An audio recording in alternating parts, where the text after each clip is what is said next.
All right, starting off today, this is 10th University, and created this program with a couple friends. We just decided to find rare people that have a rare mindset. I'm talking out if there's 100 people, they're in that 10th percentile, you know. And so our first guest today, his name is Jeremiah Shepard. I'm letting him reintroduce himself, and yeah, here you go. Hello, I am Jeremiah Shepard, a third-year business administration student from Tampa, Florida, and it sounds so weird for me to say career because I'm only 22, but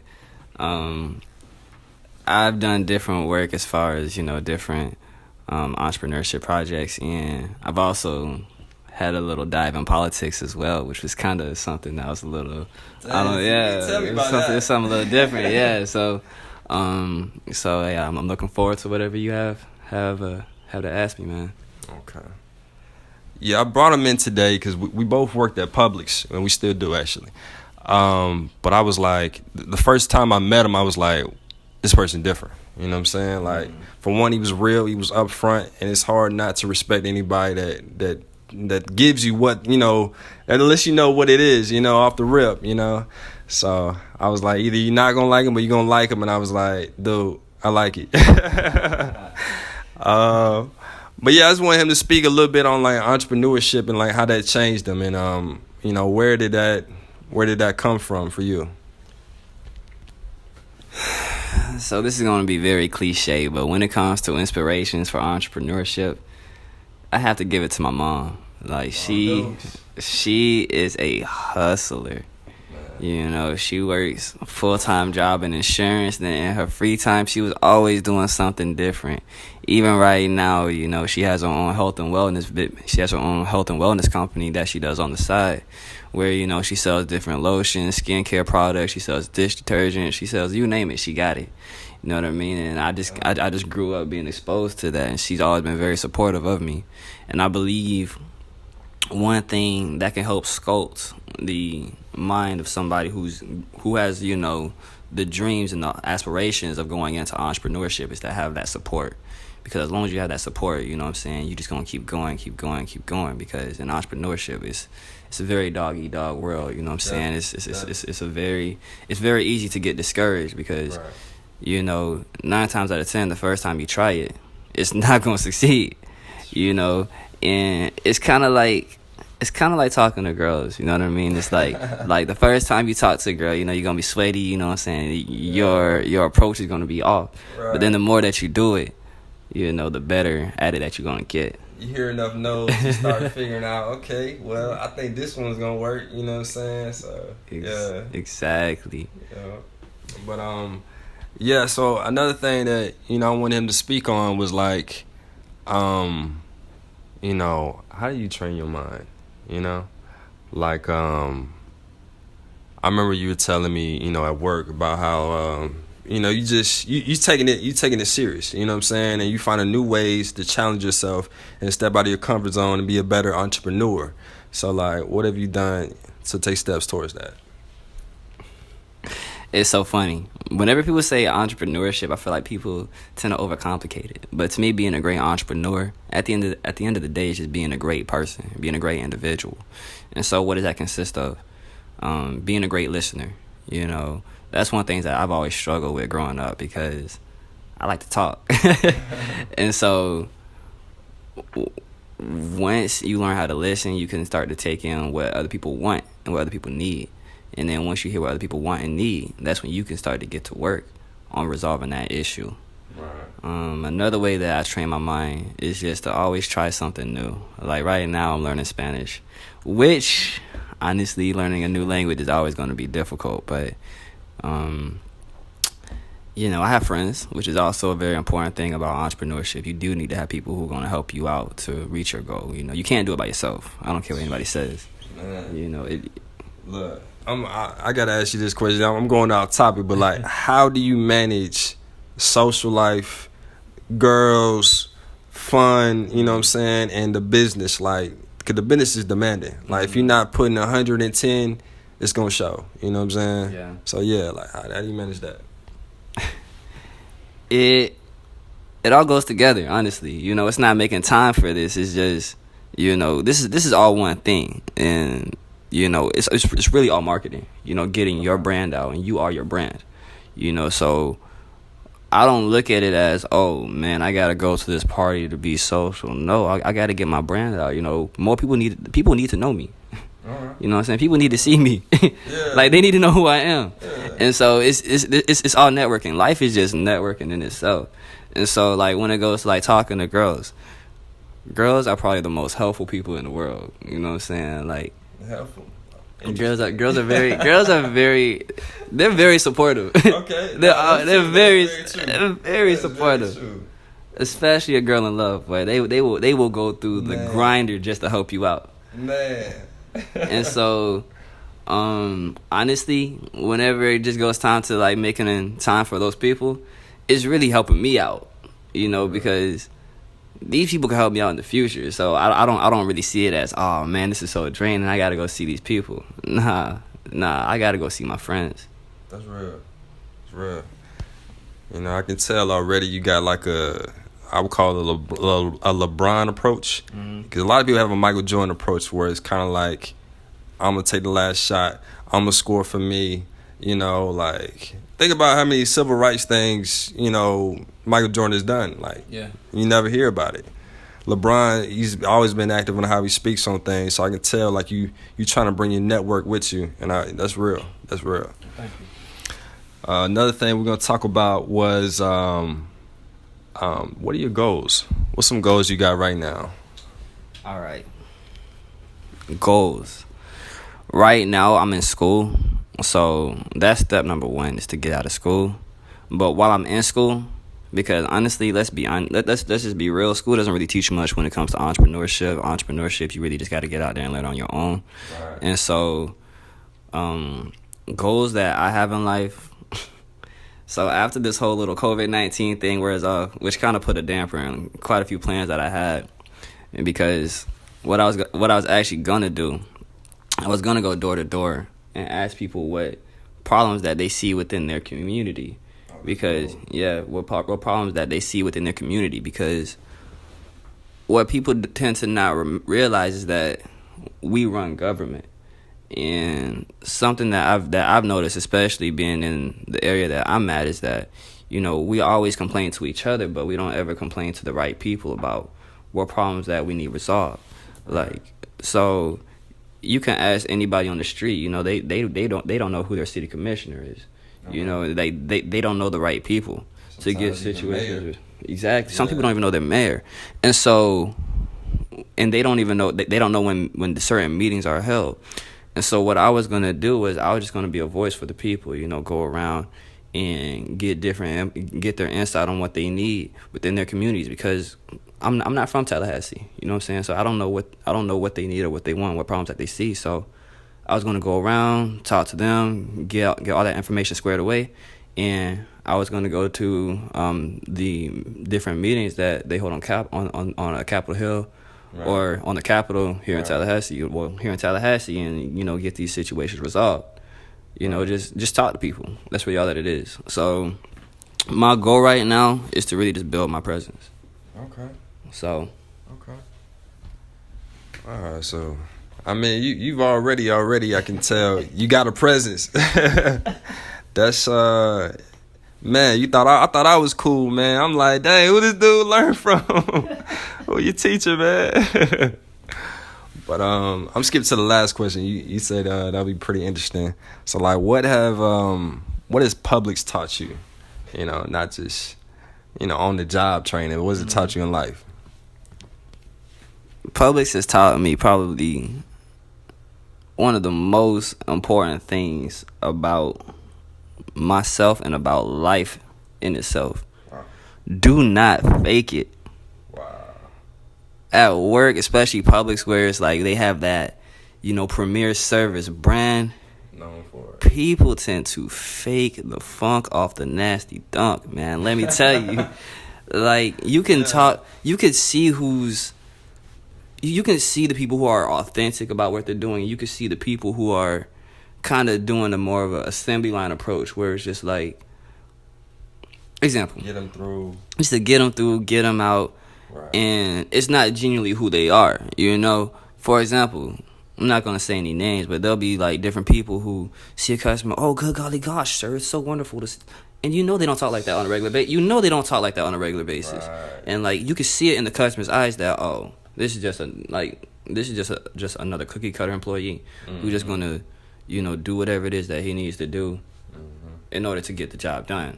Not even in a good way, you know what I'm saying? But, like, my approach is just to be me. You know what I mean? Right. Whenever I see a customer, hello, how are you today? And it's just manners. Manners, So just you speak. You do that in your real life too. Real Just life. When anybody you meet, you know. If you see somebody, speak. You know, it's not rocket science. Right. And I'm not gonna lie, lately it's been getting a little difficult because there was a challenge that was placed on me by my father, actually. So I've been staying on the south side a lot. First place that I stayed at was very rough, but my dad just wanted me to get that experience as to what life would be like and what life is like for those on the lower end of the, you know, economic economic sector. You know what I'm saying? So, and So you've been it's staying in the rough. hood? Yes, and it's hard. It's such an eye opener. Wow. You know, being out here, like being on the south side without a car. Right. You know, having guns pulled on me, this, that, and the third. It's taught me so much. Guns pulled on you. Guns pulled on me, man. It was crazy. Okay. And We'll come back to that. even now as we speak, you know, just walking in their shoes, it just gives you a new perspective, and it teaches you how to market to different types of people, because a lot of people tend to live in their own world, right, but they don't venture out into different worlds. Right. And so how do you market to these people if you don't know what they do or what they like? I mean, I'm gonna take a wild guess, and I'm just do what I would do, and I would say you got to get opinions. You got to get real, honest answers, so that matches what you were saying about going door knocking and really talking to these people. Because if you don't know what they're going through, you know what I'm saying, like, I mean, what you would expect in your mind, like, it would be different than somebody else. Because I can already tell you got a proactive mind. You're just like, you know, I see the problem, I'm gonna find a solution. Some people see the problem, they get mad, you know. So, how would you do that, though? Yeah. So, honestly, my approach, just talk to these people. Okay. You know, especially, I'm pretty sure it's a little more complicated for those who are on, you know, let's just say, like, you know, the Fortune 500s who are, like, really big companies. They can't they can't talk to everybody. Right. But, you know, right now I can do what I can do, and that's just speak to people. Okay. You know, just talk to them. Yeah. Most people want to be heard. You know, a lot of people like to talk about what they got going on or what they want or what they need help in. Yeah. And so if you just sit down with somebody, hey, you know, what can I do to help you out? They'll tell you. Nobody wants to sit here. Nobody wants to struggle. Yeah, once you break through the barrier and they kind of just like, oh man, like I'm pretty sure at first they're gonna be like, okay, what are you trying to sell me? Like, is this some Forex right here? Like, you know, something. Nah, but that kind of party. Yeah, but yeah, that's real though, man. You say your pops, he what happened? How'd you get in the hood? Yeah, so so my dad actually grew up in the hood. Okay. And he says one of his biggest regrets was, well, not even a regret, but one thing that he wished he hadn't have done was taking me out so young, because I was born in the hood. You know, we were staying in West Tampa, but I don't really have any too much recollection of that. You know, I do remember, you know, because at the time my mom was a single mom. And so I never saw her because she was working 3 jobs to provide for me, my brother, my grandma, my auntie, and my uncle.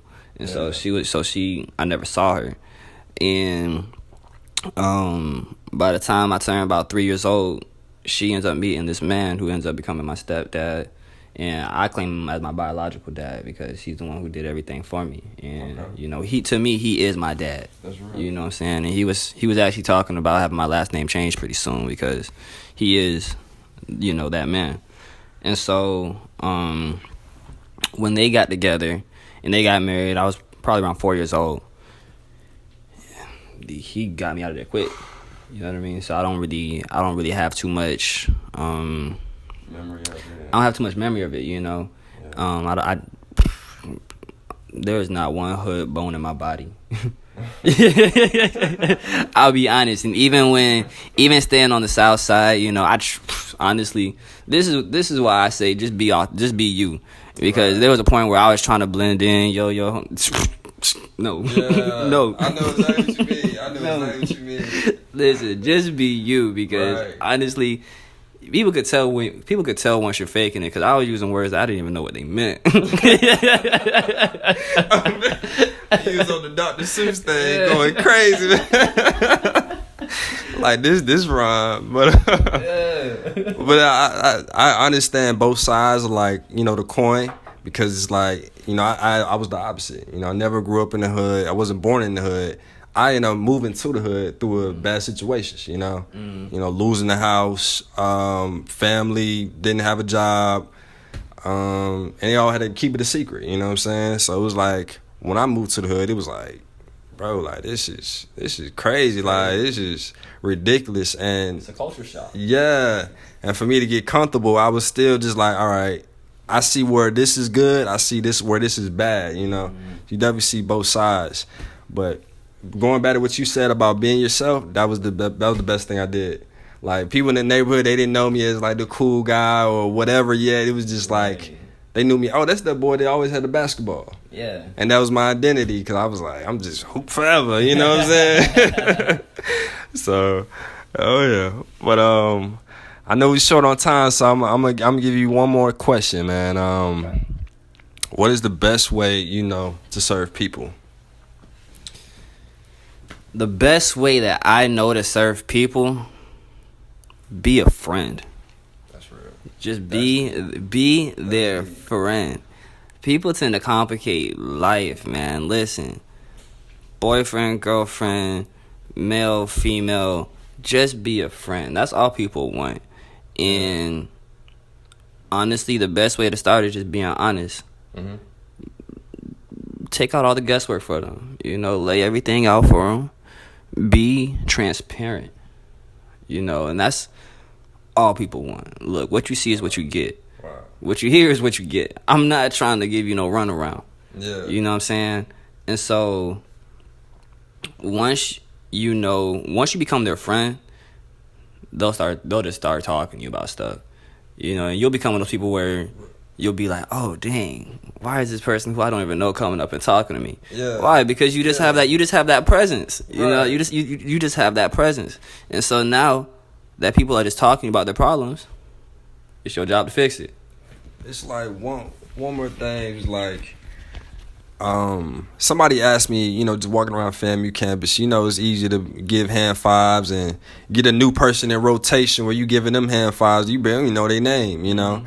And somebody asked me, was like, yo, you running for something? And I was like, no, it's just me, you know what I'm saying? And then another person was like, all right, well, how do you build your network like that?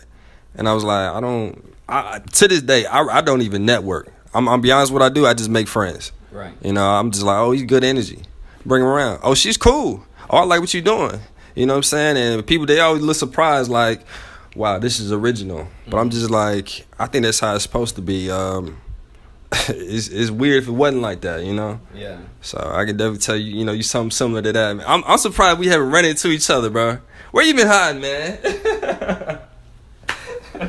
Listen. I am not the same person I am. The person I am today is not the same person I was yesterday, and so on and so forth. So I was not out and about like I should have been when I got to FAMU. I truthfully locked myself up, you know, went into probably the deepest, darkest depressions I've ever gone in my life.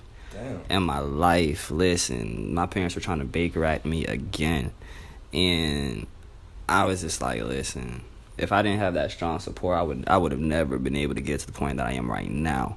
Because I was, honestly, people don't understand how damaging living in a completely different environment can be to you. Because I grew up in the burbs. Yeah. You know what I mean? So it was just everything that I was being exposed to. it conflicted with who I was as a person. And so I kind of ended up becoming that a little bit. And so I ended up having to take some time back and truly have to analyze myself and be like, dang, who am I? What was the stress that was holding you down, man? Like, I can hear it. What was holding me back? It was just, all right, everything was stressing me out. One, I was in school, and honestly, I didn't understand the significance of being in school. Because I was just like, listen, after I graduate from college, and listen, it's still the same today. I want to work in sales, because I believe that working in sales is a stepping stone into becoming a great entrepreneur. Anyways, rewind. So I was in school. I really didn't want to be in there. I didn't want to be there, but I was just kind of I felt like a puppet. I felt like my life wasn't my own. I felt like I was my parents' toy. I felt like they was twisting my arm to do certain things. Yeah. And so what made me feel better was regaining some control. Okay. That's how you started saying no to something. Yes. To something you started saying no. Because my dad was like, get your master's, get your master's, get your master's. And I was like, why am I collecting what am I collecting the extra debt for? I don't need it to work in sales. And I don't think I'll gain anything extra getting a master's degree. Right. Because I want to work in sales, because the amount of work that I put in is what I'm going to get back. So I want to work in sales. That's what I want to do, and I think that that'll be beneficial to me. And I understand it, because they're scared. They love you. He loves me, and he wish he would have gotten his master's degree. And so now he just wants me to do what he couldn't do, but I'm not him. And I had to make that perfectly clear. But standing up to your father figure like that, especially one of those dads who's like super, like very hyper masculine dude. You know what I mean? My way, highway type of dude. I'm talking my dude, like my dad's 6'2", deep voice. 6'2", deep voice. Swole. look, bro. If I showed y'all a picture of my dad, like I swear y'all be like, dang, like my dad. He in college he was 270 pounds and still had a 6-pack. This man was a football phenomenon. I played basketball and track. We don't do that. Right. So it was wild. Yeah. So honestly, what really got me back to being who I believe I truly am, was regaining that control and just doing what I want to do. And that's easier said than done. It definitely took a lot of lessons. Yeah. A lot of lessons. And these are just things that I learned through life. I just got tired. I just got tired of not living for me. That's real, man. That's real. I think those are one of them things that, reason why I got you on the podcast. It's one of them rare mindsets that you find. It's a gem. And again, it's a pleasure to speak to you. You one of them rare minds. Again, I gotta say it. I repeat it so you really know it. So you just don't think I'm just gassing you up. So you can take that and be like, all right, I got a rare mind. What do rare mind people do? Well, they create. They entrepreneur. They find their own way. They build.